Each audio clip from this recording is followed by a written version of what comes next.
Welcome to Exchange. Who is better placed to give a negotiation advice than a salesperson? Well, maybe just a sales coach.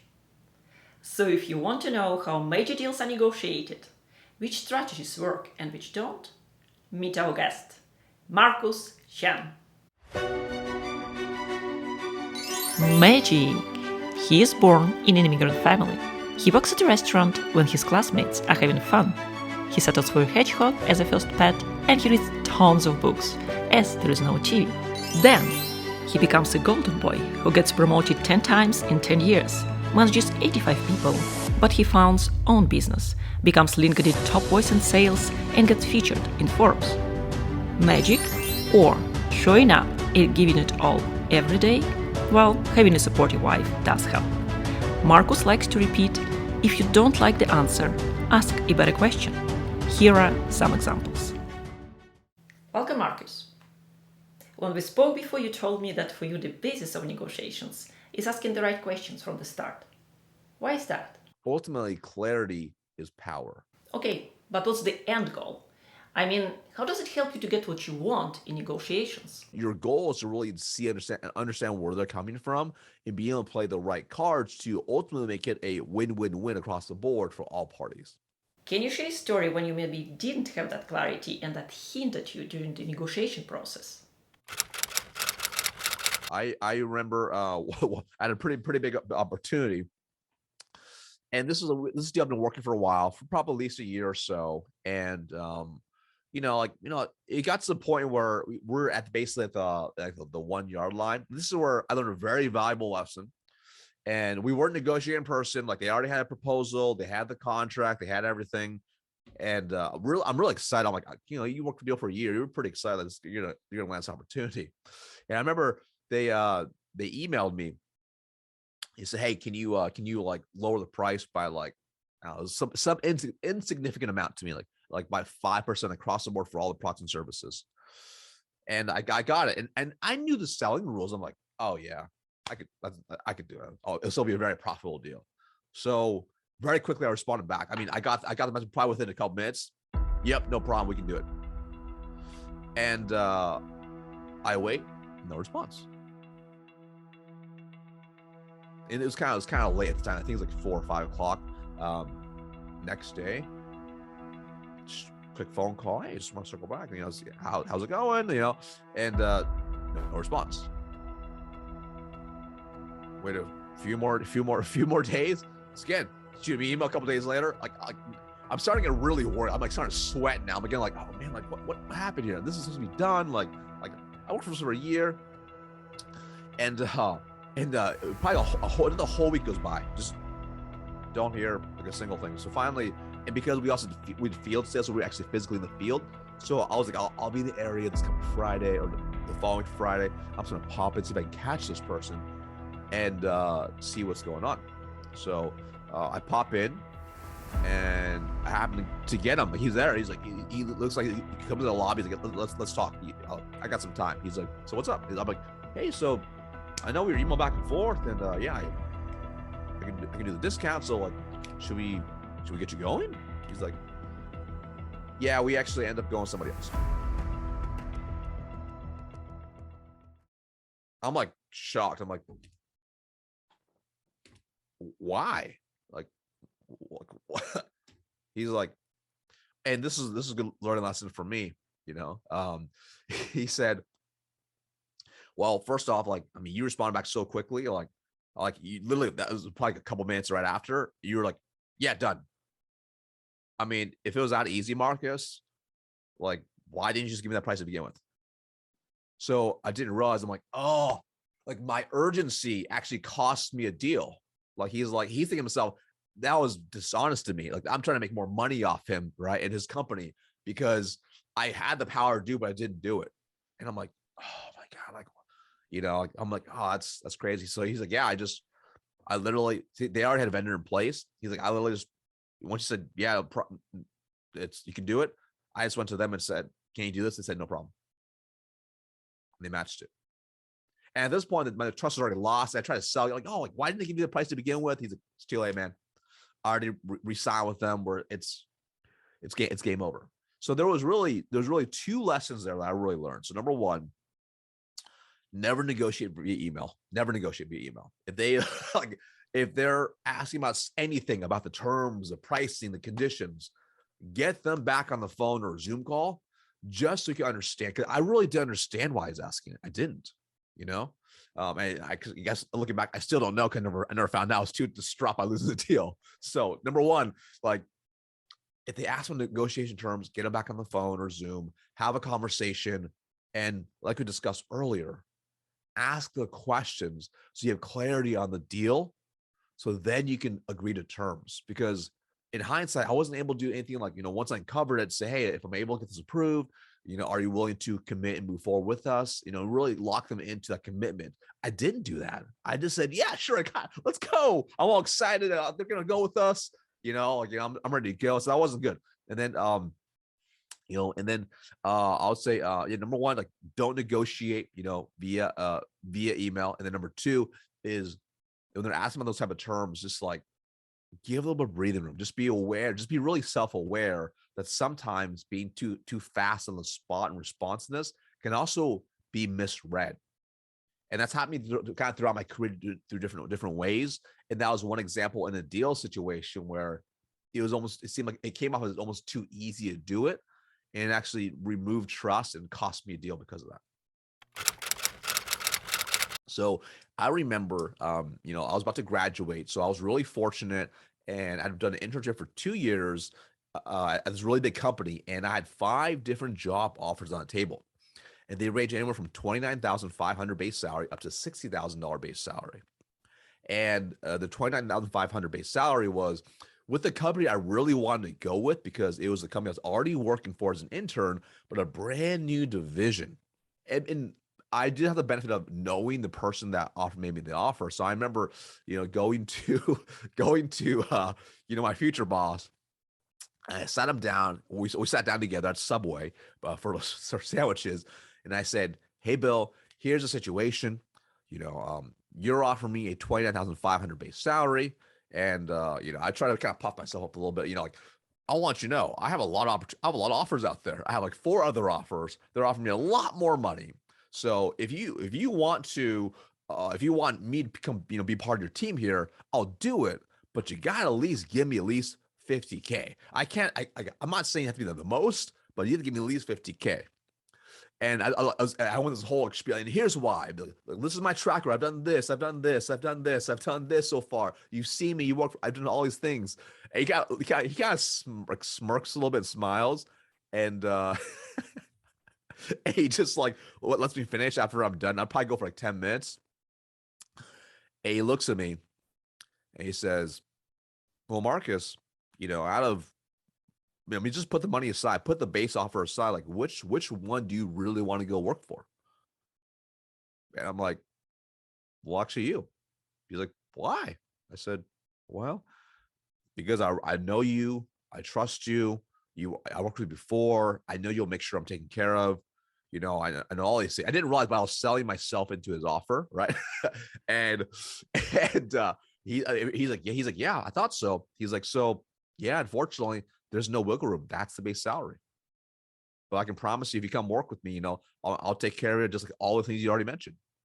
What do you say?" And I was like, I didn't know what to say, actually. I was like, okay, I'm excited to come on board. So that negotiation went nowhere for me personally, but it was just a really powerful lesson for me of how he just used some basic, simple questions, and it really got me to where he wanted, which is basically to bring in this potential A player for him, and really at the terms that he wanted. And I didn't feel bad about it. I'm like, I was excited still. I was like, yeah, you're right. Like, I do want to work for you. So, what did he do to help you to move from your original position? The thing is, what he understood was, I walked in, and when you think about when people make decisions, there's going to be emotional parts how to make decisions, and also logical parts. Oftentimes we decide emotionally, and then we justify with logic. That's how majority of people make decisions. So I had come in with just a logical, like, hey, like 29.5, this is where it is. This is the value propositions of the company. This is where you got to go. Very logical. He knew that. So he allowed me to first, number one, just express what was on my mind. So by doing that, I already felt like at ease. So by doing that, I felt heard. And then he knew the only objection really holding me back from going forward with him was really the base salary. So he said, let's eliminate that objection. Which one do you really want? And by uncovering who actually was most important to me, I shared with him openly. It was his offer, right? His company. And then from there, he didn't just stop there. He asked me why. What else do you want? Why else do you want to come work for me? Why else? How will this help you? What skills do you think you'll develop working with me? How will it help you in the future? So if you know some of these questions he's asking, it's also future pacing me for the future. So it's helping me look into the future, like, wow, it's not just today, but it's also down the road. And also, because of the way those questions were asked, it also made me realize it wasn't just about the money. It was about who I was going to become. And who I was going to become was far more invaluable than the money of extra 30K. That's powerful. So, what lesson did you learn from that experience? Number one, stay calm. Stay calm when you're negotiating. When they give you a rebuttal or some sort of response, it's very easy to just instinctually want to just react. So number one, stay calm.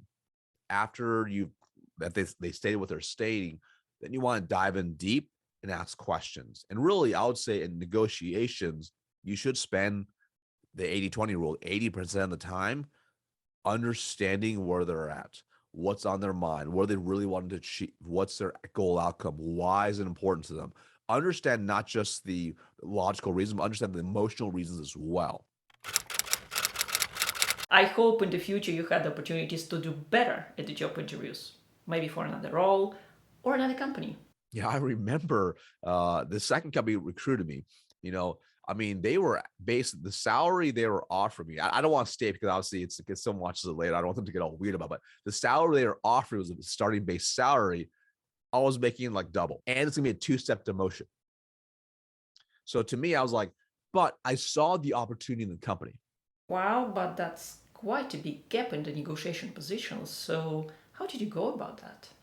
So one of the key things was I delivered a lot of value up front to illustrate what I could do for the company. And here's what I mean specifically. When I think about interview process, before we got to the point of actually negotiating, I'm making sure I'm building up my value as much as possible.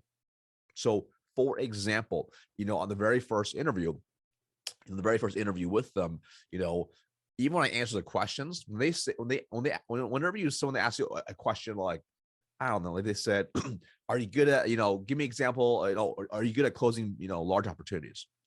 Instead of saying, yeah, I'm really good at closing opportunities, I'll give a really specific example. Yes, here's an example of a specific opportunity where here's what happened, here's a challenge, here's what I did to overcome it, and here's the end result because of that.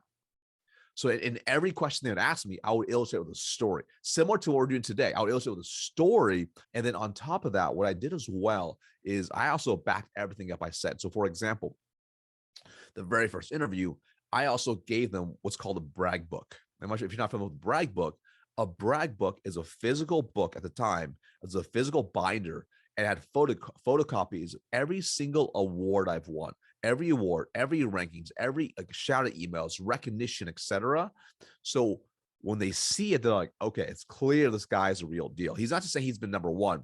He's proving it to me now without a shadow of a doubt that he is the absolute best and he'll be able to deliver. So when you're looking to close an opportunity, oftentimes it's about minimizing their downside and increasing their upside. That's what it really breaks down to. So I sat down, they made me an offer, and I sat down with the sales leader, and I was really transparent. I said, hey, I would like to work for you guys.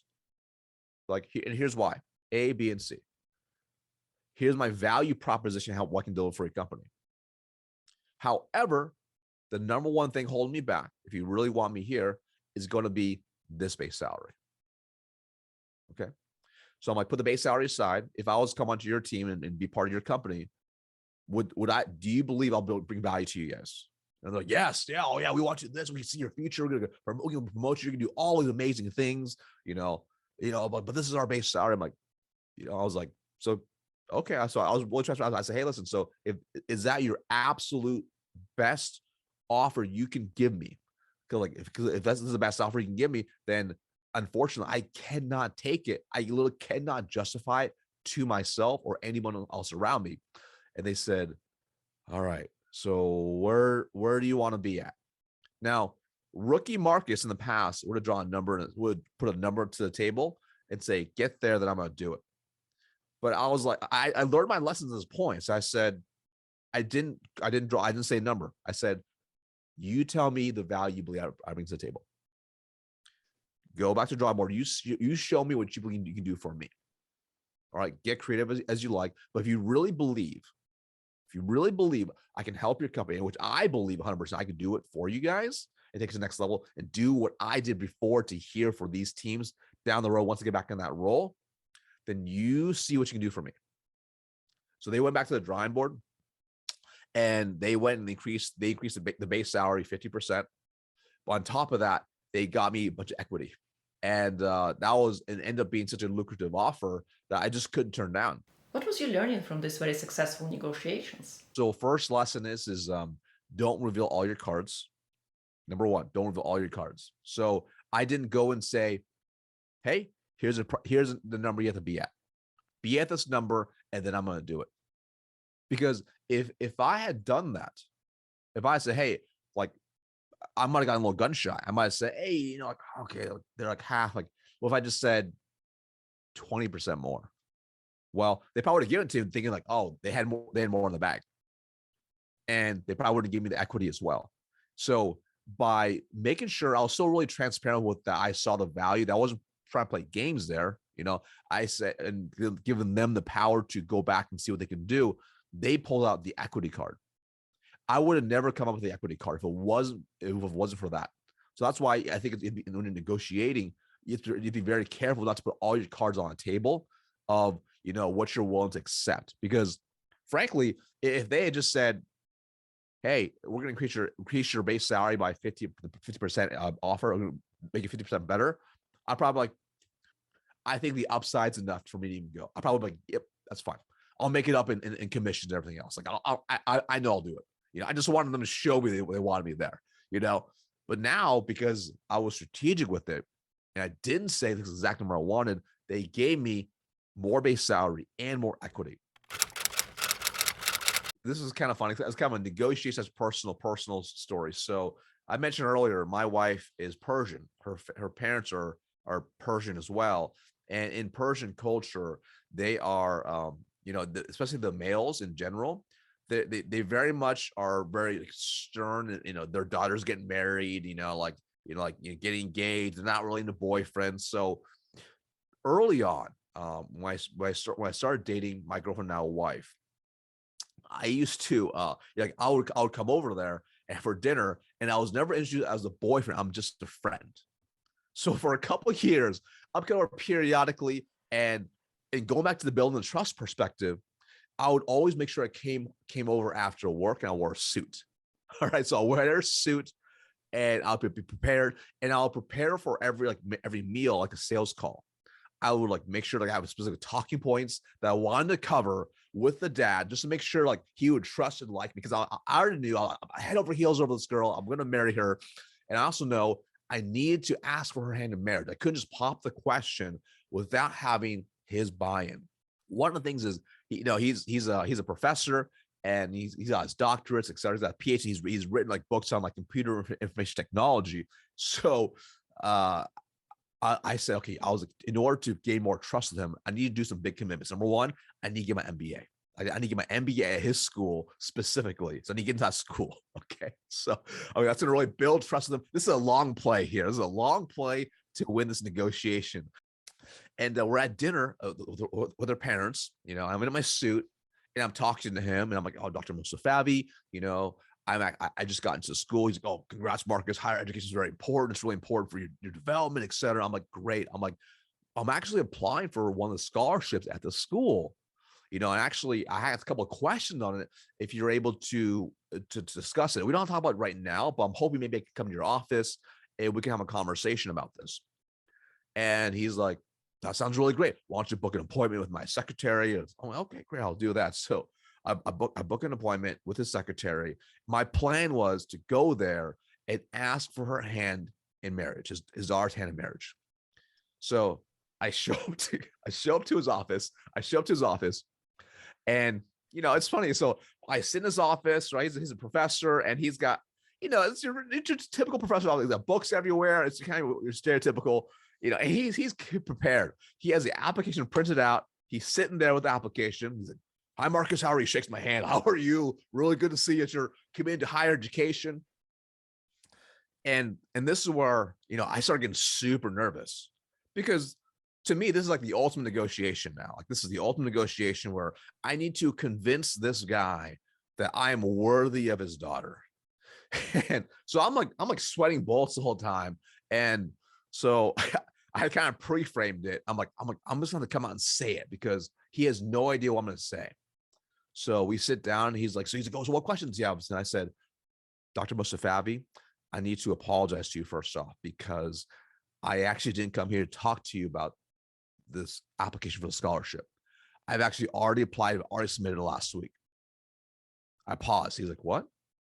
I'm like, he's all confused. He's like, so why did you set this meeting up? So then I started pre-frame him. I'm like, so you might have noticed, yes. So the real reason I came here is you might have seen me here multiple times, or seen me at your house over the last several years. He's like, yes. You might have seen me at dinners. I've been there for a reason. I'm in love with your daughter, and I came here to ask you for her hand in marriage. And he's like, it looked like someone punched him right in the face. And he's like, whoa. And, in hindsight, I should have probably, maybe approached it a little bit differently, but he's just like, his face turns like beet red. Like, he's like completely confused. He's completely thrown off. He's flabbergasted. Marcus, I want to tell you something. I'm like, okay, I have no idea what's going to come. He's like, in our culture, we hold a lot of really succinct values. I'm like, okay, where's this going to go? He's like, one of the values that we hold in place that's very, very important to us is we do not allow infidelity. I'm like, what? He's like, cheating. I'm like, I got punched in the face. I'm like, huh? He's like, cheating, infidelity. I'm like, whoa. He's like, I'm like, Dr. Mustafa, let me just pause you there. I've never cheated in my life, and I have zero plans to cheat on your daughter. I'm madly in love with her. I came here for one specific reason. I'm in love with her, and I just want to ask you for her hand in marriage. So I can promise you, you have zero to worry about from an infidelity perspective. And he's like, all right. He's kind of scrambling. He's like, okay. Well, so what's also really important is I need to understand your finances. I'm like, what? He's like, I need to understand. I do not want to worry about money for my daughter. She should not have to worry. I don't want her to worry. I need to understand, how are you set up financially? I'm like, okay. So I'm like, I'm really glad to, is there anything else that's on your mind? He's like, no, that's it. Like, that's the only thing on my mind. Like I need to make sure she's completely set. So I said, okay. So I'm like, well, let me go explain it to you. Look, I explained, I have zero debt, and this is how much I'm making every single year. I'm maxing out my 401k. I started mapping out my entire investment portfolio. Here's how much I have in my 401k. Here's how much I have in the Roth IRA.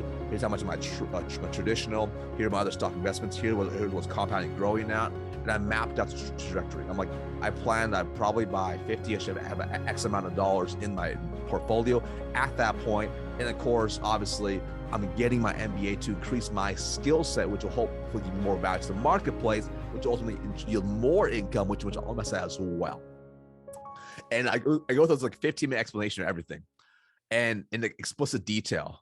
And I get done. I'm like, does that satisfy your concern? He's like, dead silent. It's like I'm looking him in the eye. He's looking me in the eye. It's like dead silent. What feels like probably 20 minutes is probably like 10 seconds. He stands up. I'm like, okay. I'm like, all right. Like I'm in a public area at least. I'm gonna you people can see through the window, you know. So I stand up too, and he says, "Welcome to the family." Gives me a big hug. Gives me a big hug. He's like, "All right, yeah, my blessing." Congratulations, you've made it. So, what do you think you've done well in these very high stake negotiations? This is where it's so key. Where you have to kind of plan for the worst. Now, I definitely did not plan for the infidelity piece. I didn't necessarily plan for the finance piece, but for me personally, I just know I remember as a kid, I thought to myself, if and when I get married, I want to make sure we're financially set. So I've already been doing stuff as a kid to kind of build myself in that situation. So because of that early preparation, it positioned me for the negotiation to be able to outline it as well. Now, even though I wasn't able to, articulate it probably as smoothly as I would have liked to if I had practiced it, but I knew it well enough and I was able to back out what I was going to say, which means when you are in negotiations and you're justifying your point, you got to know your stuff. You got to know your stuff inside now, your value proposition, what you can bring to the table. And I knew that was a good value proposition. Now, was I able to articulate the way I want to? No, because I didn't expect it to happen. But my point is if you at least do this on the front end, it can really help you on the back end. And the third, even the situation, you can tell I'm asking questions to clarify what his objections are, right? What's on his mind. And then I'm making sure there's no other objections on his mind. And then I'm eliminating that as a reason why, he should not marry, I should not marry his daughter. So those are things you can incorporate, even whether it's a sales scenario, a job interview scenario, but they're just wildly powerful when you understand the basic negotiation, because you realize pretty quickly with these scenarios I've shared so far, negotiation is a part of life. When you can master negotiation across the board, you can use it in so many different scenarios in your life to make it actually better. You're absolutely right, Marcus. Negotiations are a part of life. So their techniques are universal and can benefit all of us. Thank you for sharing.